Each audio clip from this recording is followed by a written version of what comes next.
scariest conspiracy theories in the world that will seriously change your life. So this right here shows all the conspiracy theories from the most well-known ones that we all know to the darkest of the dark.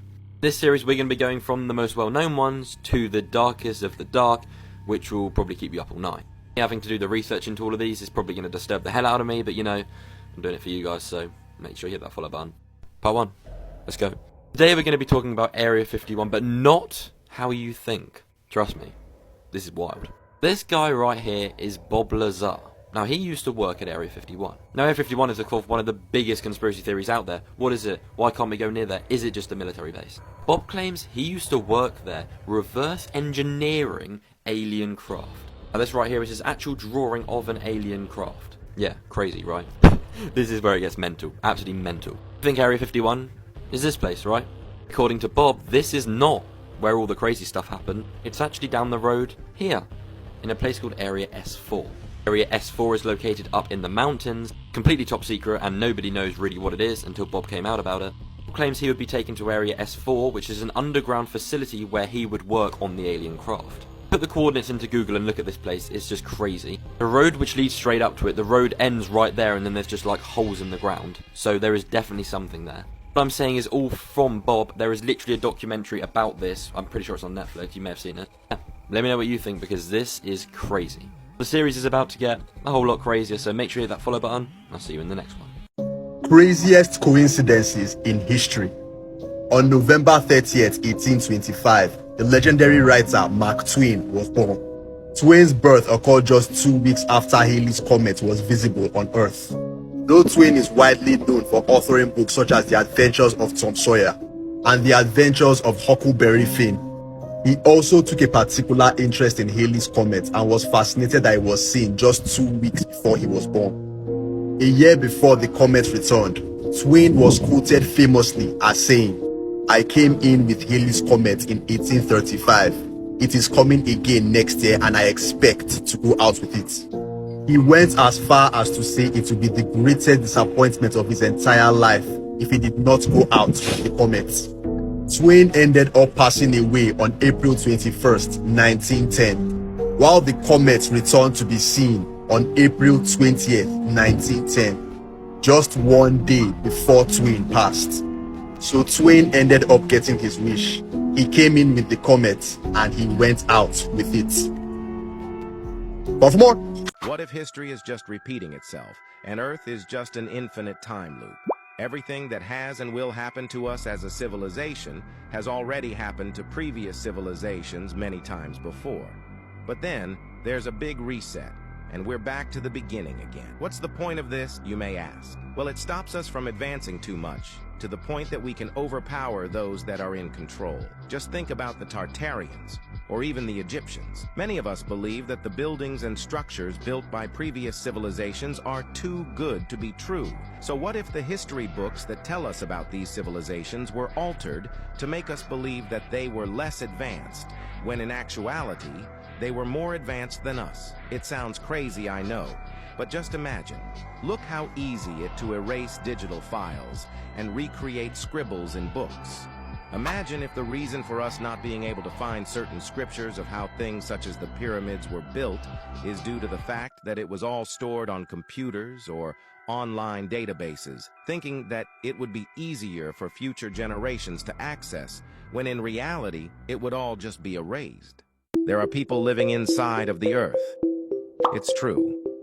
New information from NASA states that there is a large ocean beneath the Earth's crust, after scientists detected movement below the surface. Around 500 miles below, a large supply of water has been found stored in a rock named ringwoodite.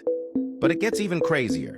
Scientists say that this rock is so huge that it contains 3 times the amount of water on the Earth's surface. This causes many to believe that there is more down there than we originally thought, possibly even civilizations. While the news of this discovery was over 10 years ago, it was never talked about. Is the government hiding this information from us? What do you think? Guys, I've been saying for a long time now that I'm convinced giants used to roam the Earth. This picture was taken around 1901 of course people are going to come back and say it's been photoshopped and all this stuff. But guys, they have found giant skeletons, they've found giant skulls. It's all been brushed under the carpet and denied, just like everything else, because they need us to keep believing in their version of history and this whole idea of evolution. It's all horse crap, guys, as usual. And don't even get me started on giant trees and our petrified past. Guys, there used to be giants in all aspects of life and nature on this planet, and we have been lied to the back teeth. The most famous woman pilot ever, Amelia Earhart, did not mysteriously disappear on her last flight. She was eaten by giant crabs and they found her skeletal remains. During her flight around the world, she was running out of fuel in the middle of the Pacific Ocean right before she was supposed to land on Howland Island. But she couldn't make it, so it's rumored that she crash landed on the tiny Niku Island that was on the same exact coordinate path that she was factually flying on. That island is notoriously home to these giant killer coconut crabs that can break a human's bone with its claw with as much force as a lion's jaw. 3 years after she disappeared, researchers found this incomplete skeleton on Niku Island where the bones looked like they were torn apart limb from limb. Back then, researchers weren't exactly sure they were Amelia's skeletal remains, but in 2017, a forensic anthropologist examined the bones and determined that they were almost definitely Amelia's.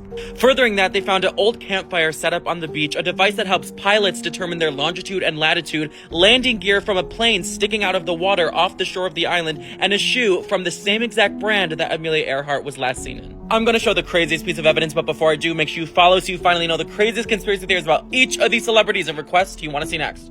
Scientists went back to the island and found this container of this brand of freckle cream, which Amelia was notoriously known for using. Girl was eaten by crabs. Do you know all the dark, horrific things that happened during the filming of Wizard of Oz? No, what happened? So The Wizard of Oz was released in 1939, and the original actor who played the Tin Man, after 2 weeks of working, he actually had to quit because he was dying of poisoning from aluminum, because they were actually grinding up aluminum, putting it into powder, and putting it on his face, and it was slowly getting into his lungs. So he had aluminum in his lungs, and he couldn't breathe. So they had to get a new actor. And the actor who played the lion had so much makeup on his face that they would not allow him to eat food. So he just couldn't eat. And apparently his costume was actually made out of real lion hair. It was super heavy, so it was even hard for him to breathe. And the actor who played the Scarecrow actually has permanent scars all over his face from the prosthetic and makeup that he had to use for the Scarecrow. Dude, what are they doing to these people? Yeah, and the dog Toto actually made more money daily than the Munchkin actors made the whole movie. The dog? Yeah, and the actress who played the witch actually suffered second-degree burns from an explosion that happens in the movie. You could actually see the explosion happen where she actually gets burned, and her hair and her clothes caught on fire. Okay, I had no... That was a real fucking thing that happened. Somebody unexpectedly launched a surface-to-air missile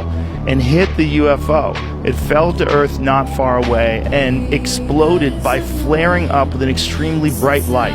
At that very instant, 23 soldiers who had watched the phenomenon turned into stone poles. Only 2 soldiers who stood in the shade and were less exposed to the luminous explosion survived. Remains of the UFO and the petrified soldiers were transferred to a secret scientific research institution near Moscow. Specialists assume that a source of energy that is still unknown to Earthlings instantly changed the structure of the soldiers' living organisms, having transformed it into a substance whose molecular composition is no different from that of limestone. This is an extremely menacing case. The aliens possess such weapons and technology that go beyond all our assumptions. They can stand up for themselves if attacked. If you're going to go deep in the rabbit hole, there's like the grays that everybody talks about, and then there's another thing called the tall whites. The people have described them. They almost look like Scandinavian or something like that, like pale skin. Some alien life is probably, 100,000 years ahead of us, 700,000 years ahead of us, 1,000,000 years ahead of us. But some alien life is probably millions and millions of years ahead of us. They probably don't want to fuck with us anymore. But I bet that intelligence reaches that moment where you can join the intergalactic hive of minds. And the civilization reaches some insane harmony with the very universe itself. Right. That's probably where it goes if you don't blow yourself up. Dirty facts about history that school probably didn't teach you. In the 1400s, prostitutes wore wigs on their lady parts with fake pubic hair to prevent lice and cover up any syphilis sores before doing the dirty. An intern at NASA once stole a safe full of moon rocks, sprinkled them on a hotel bed, and proceeded to have sex with his girlfriend on top of them. Man was sentenced to 8 years in federal prison for getting his rocks off. Raphael, the Italian Renaissance artist, not the Ninja Turtle, died of exhaustion from non-stop sex. In other words, he boned till he croaked. A common hairstyle in 17th century Europe was the Polish plait. A gross, smelly mass of crusty, matted hair cemented together by pus, nits, and dirt. The hairstyle was believed to have healing properties and could supposedly protect people from illnesses. During the Iron Age in Ireland, a new king would be crowned in a ceremony in which he penetrated a horse in front of an audience. The horse would then be eaten for dinner by everyone who just witnessed them doing the dirty. It turns out that volcanoes are not what we thought they were. They aren't spewing lava from deep underground the Earth's crust. They are actually the dead carcasses of old dragons. And if you don't see it yet, maybe you will now. This is the face of a dragon that died. There are many other examples of volcanoes looking like the faces of dragons, just like this one right here. And that's because they are. Now let's take a look at Mayon Volcano. And what do we have here to the right? It is the head of a dragon. The entire mountain is the dead carcass that exploded, and all that remains that is visible is the head. Here's another one, Mount Vesuvius. We got the dragon on the left, and its mouth is spewing out all of the elements inside of its stomach, which I'll get to soon, and it created this mountain here. Now, I bet you didn't know that there are animals that actually use glycerin and potassium to make fiery explosions that shoot out of their body, usually their butt. Such as the bombardier beetle, which has a reaction going on inside of the back of its body, and then it just like shits out a huge flame of fire. So is it really that hard to think that perhaps there was an animal a long time ago that could shoot flames out of its mouth with just glycerin and potassium? But there we are. Now you know that volcanoes are actually the dead bodies of dragons, and there are chemical reactions going on which create the flames going upward, and it's just basically going on in the animal's stomach. However long this thing died, it was probably like 1,000 years ago. So, if ancient lost civilizations fascinate you, then you need to watch this video because the rabbit hole of lost civilizations goes so much further than you can possibly imagine. Whether it be the Persians and the grand lost city of Persepolis, or the Babylonians and their lost cosmic knowledge in the Tower of Babel, the great Sumerians, the dawn of civilization and the colossal winged lions, the mysterious Baalbek stones found beneath the Temple of Jupiter in Lebanon, of which the builders are still unknown today, the mysterious Nubian pyramids of the Kushite Empire discovered south of Egypt, the vast wealth of Africa's Mali Empire, the mysterious sea people who had no land to call their own, but lived by boat and waged war on the ancient world's most powerful empires.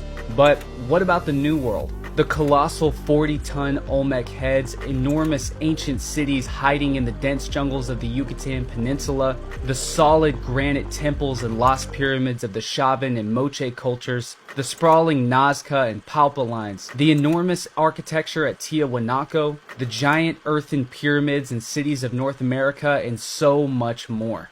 I'm Luke Caverns. If you guys would like to learn more about these lost civilizations and information that's just not easy to find anywhere else, well, please like and follow for more. What if your president wasn't who they seemed? Let's unravel the wild world of presidential conspiracies. JFK's assassination is the mother of all conspiracies. Was Lee Harvey Oswald acting alone? Or was it a shadowy plot involving the CIA, KGB, or the Mafia? Zooming forward, Obama's presidency was plagued by birther theories. Was he really born in the US? Were there secret forces trying to hide his true birthplace? Some believe Nixon didn't resign solely due to Watergate. Was there something more sinister at play? Did he know too much? Reagan's assassination attempt sparked rumors. Was it an isolated incident or part of a larger conspiracy? Could someone have been pulling the strings? Then there's the whispers of Trump's alleged ties to Russia. Is it all political gossip, or is there more to the story? These are just a few of the many presidential conspiracies that have fascinated and confounded us for decades. Which one do you believe or disbelieve? Let me know your thoughts in the comments. Follow for more intriguing deep dives into history.